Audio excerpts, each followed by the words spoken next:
temas que quieres escuchar. Voice Radio MX.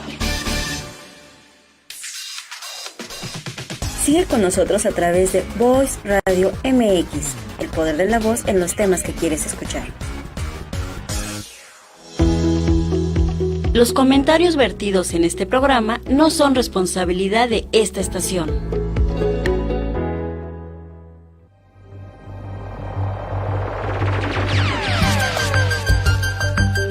Bienvenidos a un viaje entre lo místico y lo paranormal.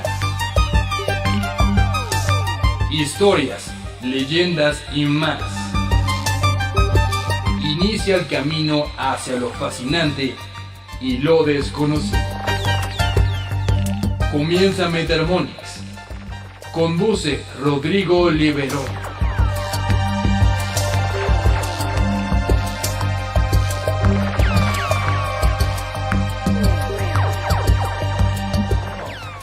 Muy buenos días, tengan todos ustedes. Estamos en Metarmonics, Misterios de la Vida y de la Ciencia.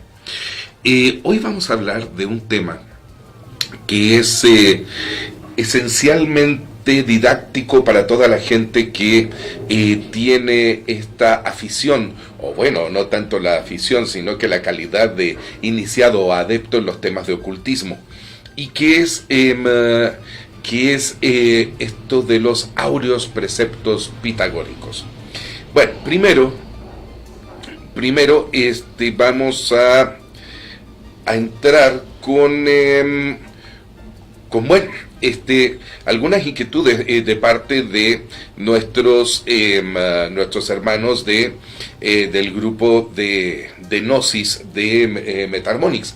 Recordemos que los Metarmonics son esta música sagrada hecha a partir de numerología y de cábala. Bueno, aquí nuestro venerable hermano Ricardo Marín saluda a la producción de Voice Radio MX y les recuerdo, estamos en Voice Radio MX por Facebook Live y en nuestra página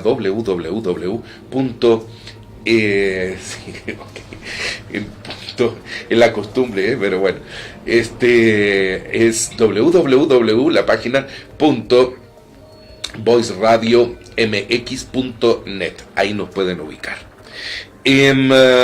Dice mi venerable hermano Ricardo, dice: el equinoccio y la serpiente Quetzalcóatl. Hoy jueves 21, es día de equinoccio de primavera. En el mundo de los antiguos mayas había muchos días sagrados asociados con eventos celestiales, pero tal vez ninguno más celebrado que el equinoccio de primavera y otoño en el antiguo sitio de Chichén Itzá en el centro de Yucatán. En el día del equinoccio, la luz del sol de la tarde baña la balaustrada occidental de la escalera principal de la pirámide de Kukulcán, lo que provoca la formación de 7 triángulos isósceles y crea una sombra que imita el cuerpo de una serpiente de cascabel de 120 pies de largo, que se arrastra hacia abajo hasta que se une a una enorme cabeza de serpiente en la parte inferior de la escalera. Dominando el centro de Chichén Itzá y el escenario central de este evento está el extraordinario templo de Kukulcán, el nombre maya de Quetzalcóatl, a menudo denominado el castillo. Las grandes esculturas de serpientes emplumadas corren por los lados de la escalera norte y se ven envueltas por sombras desde los niveles de las esquinas en el equinoccio de primavera y otoño. Los estudiosos creen que ciertos ritos relacionados con la agricultura pueden haber sido la base para el diseño y el concepto de esta maravilla arquitectónica. Algunos otros argumentan que fue la importancia que los mayas le daban a los eventos celestes lo que detonó el desarrollo de este complicado sistema de sombras para presenciar la gran danza de la sombra de la serpiente sagrada. Los cálculos celestes exactos requeridos para crear el efecto son una demostración de la extrema aptitud de los mayas para la astronomía y la cosmología del espacio profundo. La mayoría de los secretos de los antiguos eruditos mayas todavía siguen inexplicables para la ciencia moderna. ¿Qué secretos quedan enterrados en la jungla norte y centroamericana? ¿Por qué los mayas y más tarde los toltecas abandonaron sus grandes ciudades como Chichén Itzá, Tikal, Palenque, Uxmal, Copán? En el idioma maya, Chichén Itzá significa boca del gran pozo debido a su inmenso cenote sagrado. El castillo es un testimonio de la superioridad de los mayas como constructores y matemáticos. Las superficies son masivas, detalladas y afiladas. El sofisticado calendario maya se incorpora a la arquitectura de esta estructura. Por ejemplo, el número de pasos en cada uno de los 4 lados es 91, sumando 364, que junto con la plataforma superior es igual al número de días en un año. En los días de la primavera y el equinoccio de otoño, el borde de la sombra del sol cae exactamente en la esquina de la pirámide, dejando a un lado la luz solar total y al otro lado la sombra total. Esto siempre proporciona a la sombra en la balaustrada, que adquiere la apariencia de serpiente deslizándose. El equinoccio de primavera ocurre alrededor del 21 de marzo. 6 meses más tarde, alrededor del 22 de septiembre, tenemos el equinoccio de otoño. El solsticio de verano ocurre alrededor del 21 de junio. En este día la Tierra ve a la mayor duración de la luz del día. 6 meses después del solsticio de invierno, aproximadamente el 21 de diciembre, cuando vemos la luz diurna más corta y la noche más larga del año. En estos días el Sol casi parece detenerse en su órbita antes de reanudar su curso, y es por eso que la palabra solsticio se basa en el sol latino para sol y sistere, o hacer que se pare. Este ciclo se repite a medida que la Tierra continúa girando alrededor del Sol. Es interesante notar que hay exactamente 91 días entre cada uno de estos eventos, y 92 días entre el solsticio de verano del 21 de junio y el equinoccio del 21 de septiembre.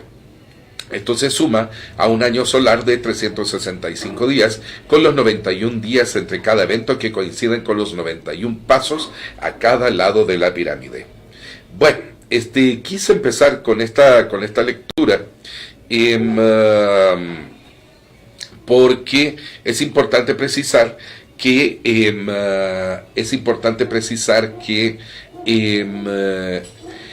tiene una coincidencia más o menos significativa con la cuestión pitagórica.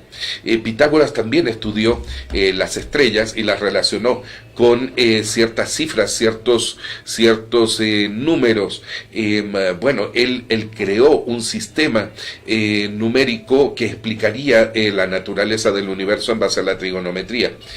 En el caso de las pirámides, es una combinación del principio trino por el 4.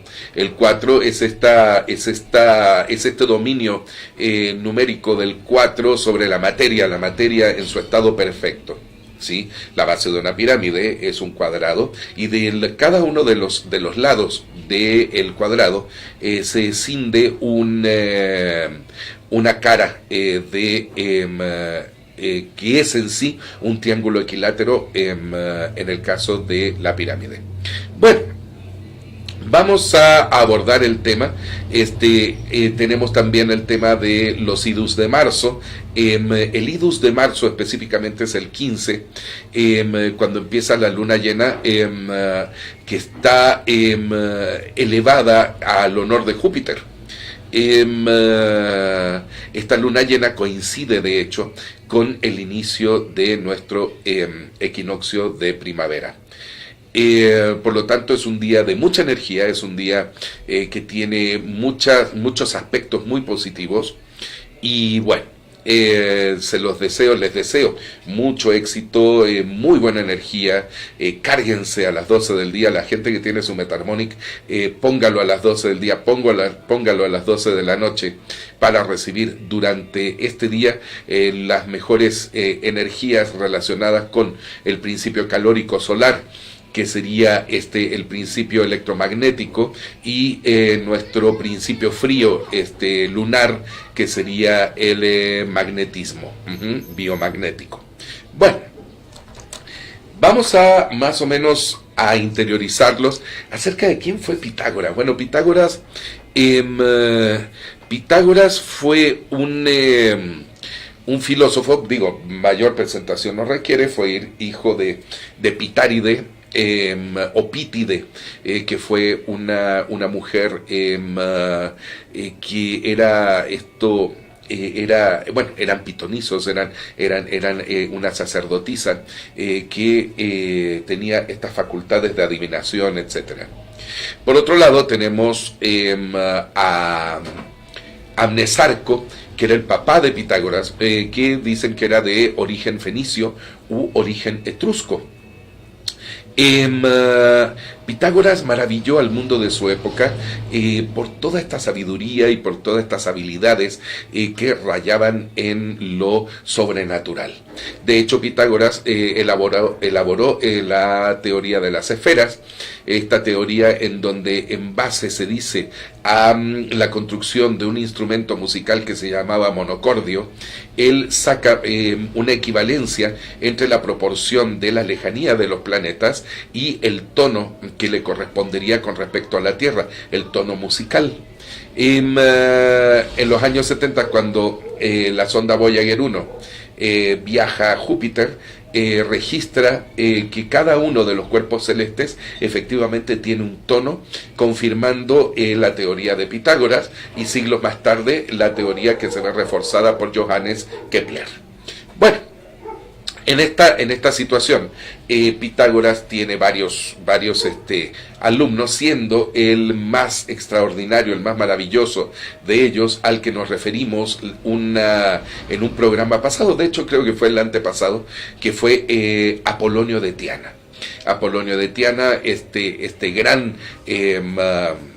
gran pitagórico del siglo I, que revoluciona todo el saber, todo el conocimiento y toda la percepción que tenía la gente en torno a los misterios de la naturaleza. Bueno,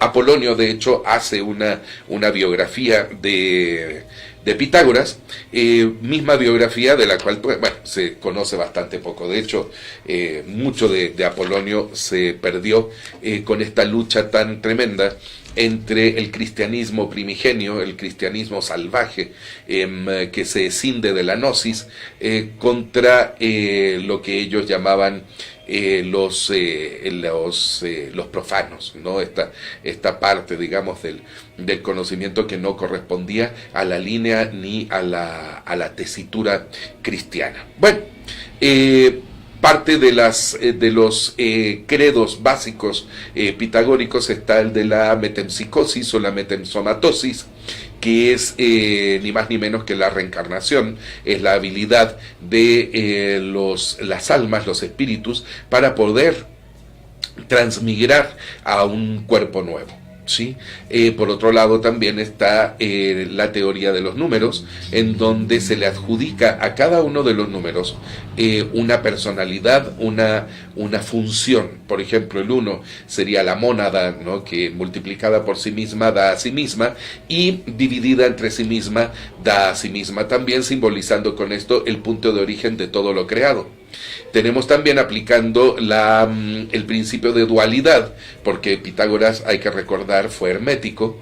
El principio de dualidad confrontado al 1 da el 2, que sería el principio del género, es decir, esta parte en donde el universo es dual y por lo tanto hay un principio masculino y femenino que actúan constantemente, de manera de que entre estos dos principios generan todo lo creado.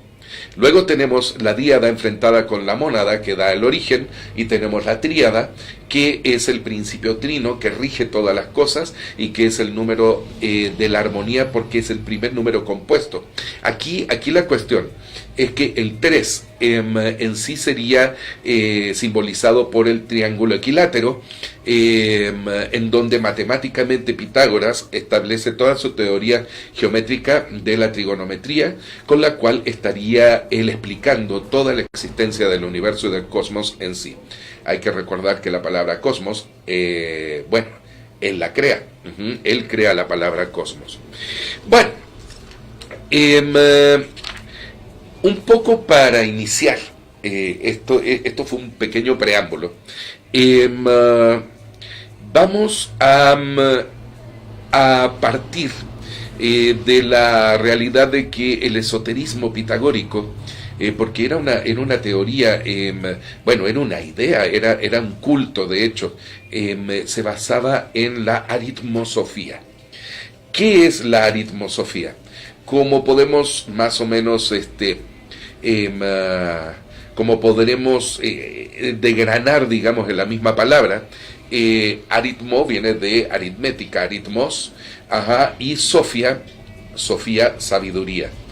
Entonces, realmente la sabiduría trascendente se da a partir del estudio de las matemáticas sagradas. Las matemáticas que todos los herméticos sabemos, ajá, nos incluimos, bueno, toda la gente que estudiamos este tipo de cosas, sabemos que las matemáticas son el lenguaje de Dios.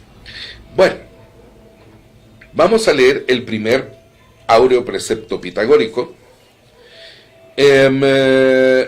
Vamos a leer el primer principio, que es de la áurea verba pitagórea. 1. Venera primeramente a los dioses inmortales según la norma establecida y guarda el juramento. Nuestro primer deber es hacia la divinidad o suprema realidad, fuente de luz, vida y poder, origen y finalidad de nuestra propia existencia, de la cual los dioses de todas las religiones son diferentes personificaciones o aspectos. Como dioses debemos entender tanto las ideas de la divinidad y los ideales más elevados que los hombres mismos se han forjado, como las leyes y principios eternos que rigen y ordenan al universo y la vida. También el reino arquetípico de las ideas divinas que se manifiestan en la creación perenne. El hombre vale según su palabra, y por lo tanto no solo lo jurado, mas toda promesa debe de cumplirse, y como no siempre se puede, y no siempre puede ser deseable, más vale evitar prometer, que de otra manera equivale a pagar con moneda falsa. Esto está inmediatamente relacionado con esta cuestión de la norma, de la ley social. Sin embargo, en correlación con lo anterior, debe aquí entenderse especialmente el juramento de silencio secreto que deben guardar los iniciados con relación a la enseñanza esotérica acerca de la verdadera naturaleza y esencia de las cosas divinas. Mientras no haya venido el tiempo cuando lo que una vez se susurraba al oído puede proclamarse libremente desde los techos que cubren las moradas mentales de los hombres. Bueno, después del corte, les voy a explicar más o menos en qué consiste esta norma, esta ley, ¿sí? Estamos en www.voiceradiomx.net y véanos en Facebook Live por Voice Radio MX. No se vayan, aquí los espero en Metarmonics, Misterios de la Vida y la Ciencia.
Bueno, ya estamos de regreso.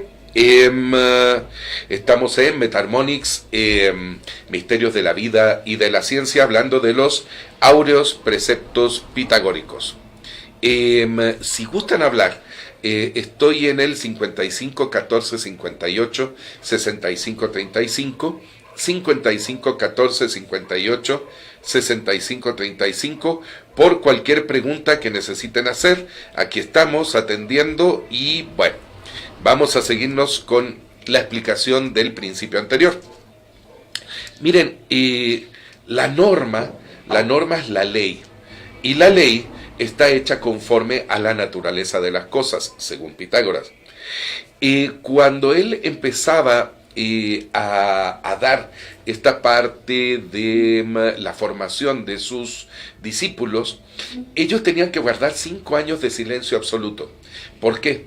Porque se infería que si el discípulo hablaba en estos 5 años acerca de lo escuchado adentro del aula de Pitágoras, por desconocimiento, se infería que podían hablar o decir o preguntar cualquier estupidez. Por lo tanto, tenían que guardar necesariamente silencio absoluto.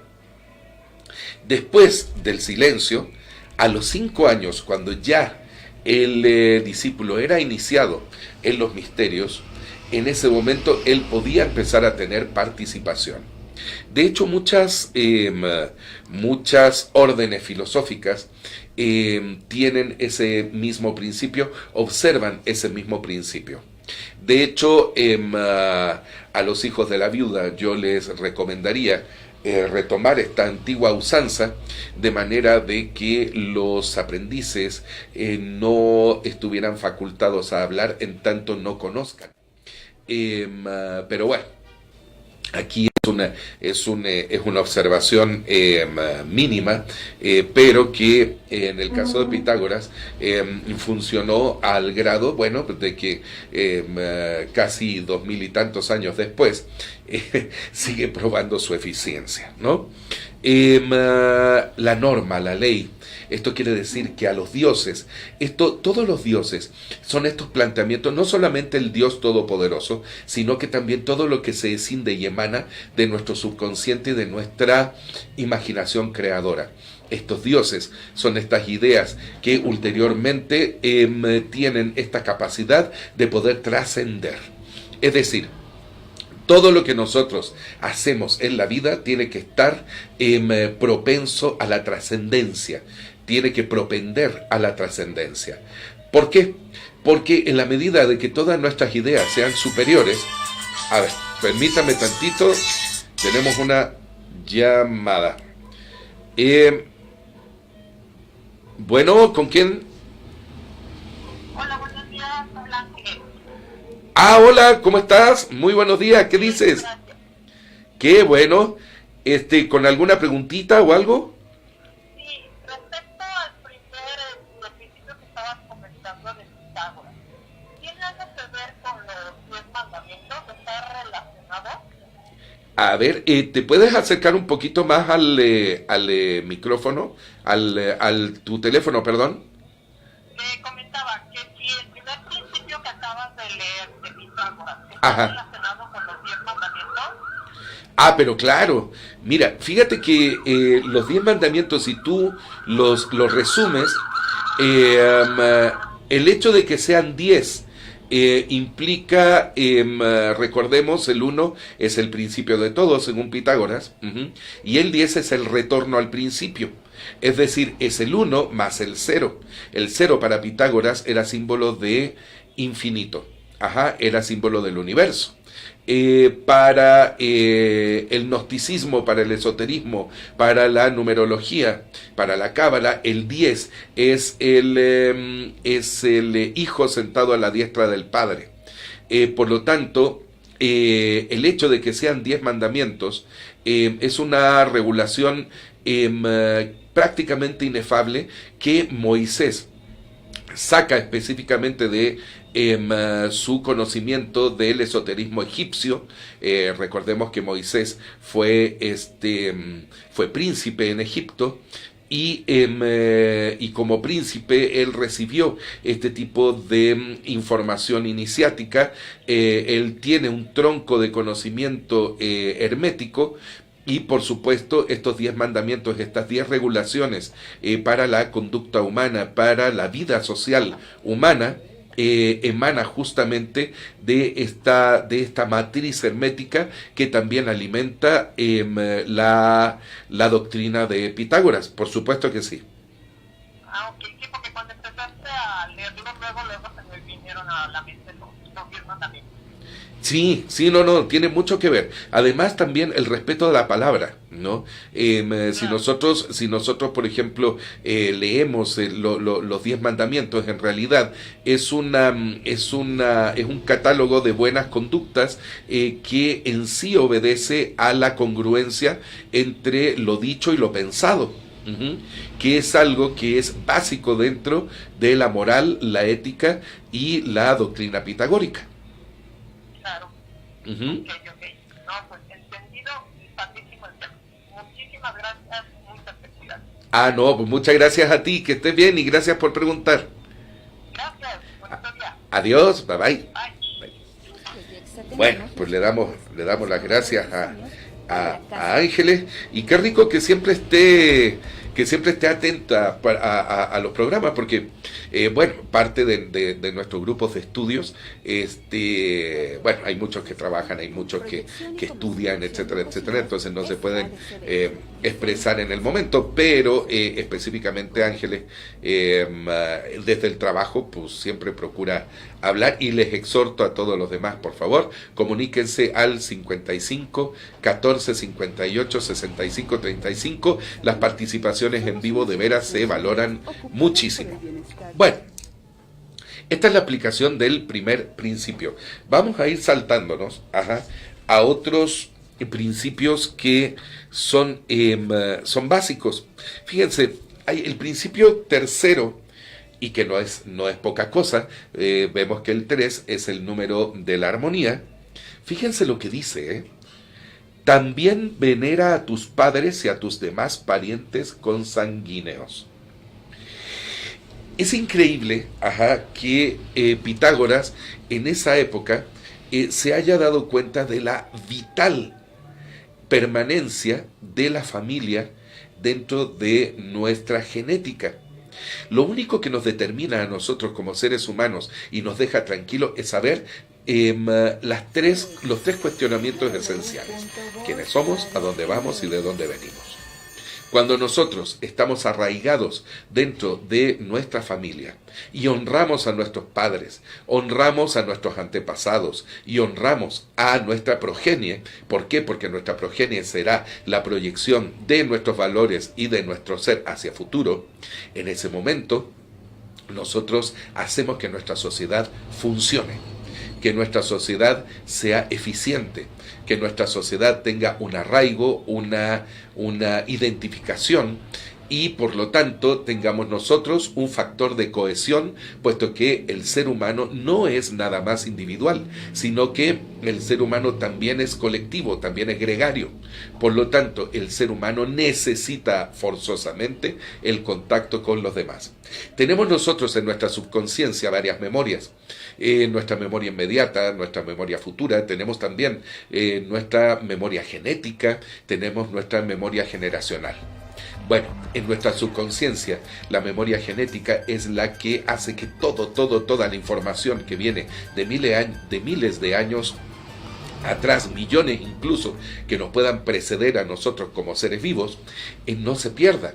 Entonces, esta información se conserva dentro de nuestras moléculas de ácido desoxirribonucleico, el ADN, ¿correcto? Por lo tanto, esta información genética es necesaria a la hora de nosotros estar honrando a nuestro padre, a nuestros padres, estar honrando a nuestra familia. Nosotros necesariamente estamos haciendo una recreación de todos estos valores, de toda esta construcción, y por lo tanto estamos reforzándonos a nosotros mismos. Dice Aldo Lavagnini que es el recopilador de los áureos preceptos pitagóricos. Dice, el respeto hacia la vida implica el respeto y veneración hacia quienes nos la han transmitido, siendo anillo de una misma cadena ininterrumpida en la generación humana, y también el deber de no dejar que esa cadena familiar se interrumpa. El culto de la familia es, por otra parte, la base necesaria de nuestra sociedad. En un sentido más amplio y general, la veneración hacia los mayores significa además el respeto que en el orden natural le debemos a las generaciones que nos han precedido. Bueno, en el orden natural, vamos a hablar rápidamente acerca de la naturaleza de las cosas. Recordemos que la definición de verdad es lo que está en consonancia con la naturaleza de las cosas, adhiere la voluntad, satisface la razón y arrastra la conciencia. En este sentido, nosotros sabemos que todo lo que está en consonancia con el orden natural de las cosas es verdad. Y por lo tanto, cuando nosotros funcionamos según el orden de la naturaleza, según las leyes de la naturaleza, estamos ejecutando una vida consecuente con la verdad que mueve al cosmos. En esto no hay mayores secretos. En esto, si nosotros acatamos este tipo de disciplinas, acatamos este tipo de estudio, porque todas estas leyes hay que descubrirlas, estamos nosotros operando de manera armónica y podemos crear en nuestra vida un sentido vital. Que la vida no pase sin que tenga un objetivo. Hay personas que crean objetivos a raíz de la acumulación de dinero, ¿sí? Hay personas que crean objetivos a partir de la comunicación de los principios espirituales o de principios filosóficos o de conocimiento, de conocimiento intelectual, de toda esta parte de la construcción artística, de la construcción científica. No hay que olvidar que a partir de Pitágoras se establece esta parte del quadrivium y el trivium. El quadrivium son estas 4 vías de la virtud, que es la astronomía, la geometría, la aritmética y la música, y tenemos el trivium, que son las ciencias del bien expresarse, que es la gramática, la retórica y la lógica o dialéctica. De aquí es de donde sale. Tenemos curiosamente que el trivium es 3, el número de la armonía, que combinado con el 4 pitagórico, que es el número de lo material, de la perfección material, tenemos un todo perfecto, que es el número 7. El número 7, que es el número del hombre perfecto. Bueno, vamos a leer otro de los principios, otro de los preceptos.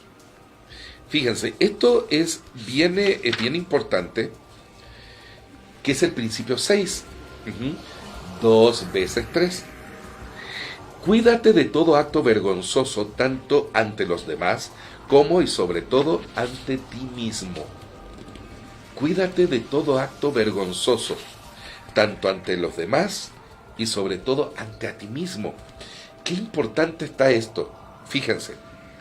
La lealtad y la sinceridad deben reinar tanto en nuestros pensamientos como en nuestras palabras y acciones, y su compañera natural es la sencillez, puesto que también la ostentación es una forma de hipocresía. Debemos, por lo tanto, aplicarnos a discernir los motivos que nos animan, más bien que tratar de encubrirlos con las excusas que nos traicionan y delatan. Nuestra más íntima conciencia es, en todo caso, un juez omnipresente como imparcial. La vergüenza es, por otra parte, una forma de sensibilidad moral naturalmente entendida para protegernos de lo que no sea absolutamente honrado y debe importarnos más que el juicio o la complicidad ajena. Con esto, nosotros, con esta parte de la vergüenza, que no debemos verlo como este rollo de sentirnos apenados por todo lo que hacemos por causa de nuestras inseguridades. Muy por el contrario, la vergüenza es una especie de contención para nuestros impulsos que nos hacen perder la templanza. Es decir, en base a esta vergüenza bien entendida, nosotros debemos conservar un temple, debemos conservar un equilibrio y debemos conservar una moderación en nuestras costumbres. Es decir, tratar de no comer más de lo que debemos comer. Tratar de comer lo correcto, ¿sí? Que es toda esta comida que nosotros podamos digerir y que nos haga purificarnos. Tomar agua, comer semillas, comer frutas y verduras. También nuestra moderación con respecto hacia el sexo. Como dice mi maestra Angélica, te mando un saludo, mi venerable maestra, como dice, no debemos andar echando aceite por todas partes, sí, como los malos coches. Al contrario, no debemos guardarnos y debemos ser puros en nuestra intención. ¿Y por qué? Porque esta energía sexual corresponde a una sola intención, y esa intención es el amor, y esa intención es la reproducción de la especie. A ver, mire, también tenemos, que me están diciendo Rod, ok, tenemos también la parte de la regulación de nuestras costumbres con respecto al alcohol, ¿sí? El alcohol sí es un vehículo de sabiduría en el sentido de que crea estados alterados de conciencia. Bien lo sabían los de los cultos dionisíacos de la antigüedad, bien lo sabían los egipcios, bien lo sabían tanto sumerios como babilonios como acadios, que tenían a la cerveza específicamente como un vehículo de divinidad, de enlace del hombre con los principios superiores de la naturaleza. Sí es válido, nada más que todos los excesos son perversos, son mórbidos. Por lo tanto, si vamos a tomar, tomemos, tengamos presente que el hecho de tomar también tiene que ser un acto trascendente. La alegría que nos da el hecho de tomar, necesariamente la tenemos que tener presente en el sentido de estar alegres nosotros, de estar alegres con la gente que queremos, y por lo tanto crear en este hecho de la alegría y de la felicidad un hecho para todos trascendente y digno de disfrutarse. Por lo tanto, cuando estamos nosotros en este tipo de contexto en donde todo lo que hacemos está dentro de un afán de trascendencia, hasta estos actos pueden resultar dignificantes y por lo tanto nos separan necesariamente de esta compulsión de la vergüenza como la entendemos normalmente. Y en base a esta vergüenza bien entendida pitagórica, nos tenemos dentro de estos principios de ascetismos que hace que nuestro cuerpo esté puro y por lo tanto todas nuestras facultades energéticas, todas nuestras facultades para poder recuperar nuestras habilidades en cuanto a nuestra visión, a nuestra clarividencia, a nuestra clariaudiencia, a nuestra telepatía, la podamos recrear, la podamos dentro de nuestro cuerpo en equilibrio, podamos recrearlas con mayor eficiencia. Tenemos otro principio que es muy sabio y va un poco como relacionado con otro anterior que leímos, con respecto a nuestra parte, digamos, de no actuar sin reflexión en cosa alguna. Todo en la vida, ten cuidado de no actuar sin reflexión en cosa ninguna. Todo en la vida, todo día, cada momento y circunstancia, debe ser una oportunidad para ejercer nuestro mejor entendimiento y discernimiento. Debemos perder el hábito de actuar en forma rutinaria y tratar de superarnos cada día. Cada día es pues un nuevo día, cada oportunidad es igualmente enteramente nueva, en la que nos es posible elevar nuestro punto de vista y obrar en una forma más sabia de lo que hemos podido hacer en otra ocasión semejante. Tengamos presente que nuestra vida solo puede renovarse y se renueva en la medida de nuestro íntimo progreso. Bueno, actuar de manera consciente, de manera sabia. Recordemos que conciencia es el conocimiento que tenemos de nosotros mismos y de nuestro entorno. Por esto, todo esto de los áureos preceptos pitagóricos necesariamente son leyes para poder estimular la conciencia y vivir con de acuerdo y en consonancia con la naturaleza de las cosas. Bueno, ya creo que es hora de despedirnos, ¿verdad? ¿Sí? Ok. ¿Hasta cuándo? Ok, va. No, entonces sí, es que en puntito, va, me late. Tenemos chance para otro principio y leer acá algún... ok. Que felicidades, gracias por el programa. También igual, Ceci, te mando muchos besos, saludos. Alejandra Esquivel, Brian Martín, mi querido hermano, Círculo de Estudios Marte, también todos mis compañeros ahí también de Coyoacán, muchos saludos. Venerable Maestro Salvador del Castillo Schmidt-Huber, también muchos saludos. También mi venerable hermano Ricardo Marín, también a las logias Evolución 2 número 52 de la muy respetable Gran Logia Valle de México, adscrita a ese oriente, a la logia Sol Invicto número 1 número 22, también muchos saludos, y en especial a mi logia logia que tuve la dicha de elevar columnas. Fui fundador de esa logia, invitado por mis hermanos Salvador, Javier, Galileo, la respetable logia simbólica Austuzun 1 número 22. A todos ellos, a mi grupo de Metarmonics también, muchos saludos, abrazos fraternos a todos, venerables hermanos, queridos hermanos todos.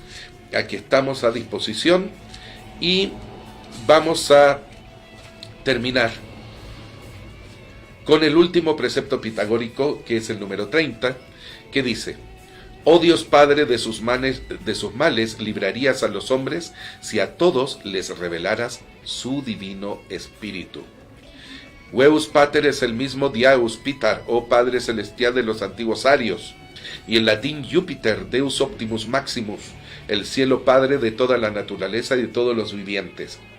Es natural para el hombre invocar a la divinidad como origen y manantial perenne de toda inspiración, iluminación y revelación, fuente ilimitada y omnipresente de vida, poder y bien, y por ende el remedio real de todos los males, terrestres y humanos. El hombre no necesita pues hacer otra cosa, sino alinearse y aliarse con ese poder y realidad suprema, haciendo su voluntad de bien y observando su ley para ser partícipe de sus beneficios. Esta es una verdad a ultranza, es una verdad que nosotros tenemos que hacer constantemente para adaptar nuestra mente y nuestro cuerpo para que el Creador fluya a través de nosotros. Esta es la misión, esta es la consigna de poder purificarnos constantemente para ser el vehículo de la divinidad. Esto se realiza en base a nuestra interiorización necesaria para estar consciente de nuestros procesos evolutivos. Recordemos, vitriol, visita interiore terram, rectificatum invenies occultum lapidem, que significa visita el interior de la tierra y rectificando encontrarás tu piedra oculta, tu alma, tu espíritu, tu imperfección. Esto debe necesariamente revertirse a visita interiore terram, rectificatur invenies opera lapidem, es decir, encontrarás tu piedra de la obra, tu piedra filosofal, tú mismo. Bueno, esto fue Metarmonics, ¿cómo se llama? Perdón, ya iba a decir mundo alternativo, pero no, Metarmonics, misterios de la vida y de la ciencia. Estamos en Voice Radio MX por Facebook Live, estamos en www.voiceradiomx.net. Los espero el próximo jueves de 10 a 11 de la mañana y con la idea de que este equinoccio de primavera sea muy provechoso para todos ustedes y que este fin de semana que se atraviesa sea maravilloso. Cuídense mucho, les mando un abrazo grande, bye.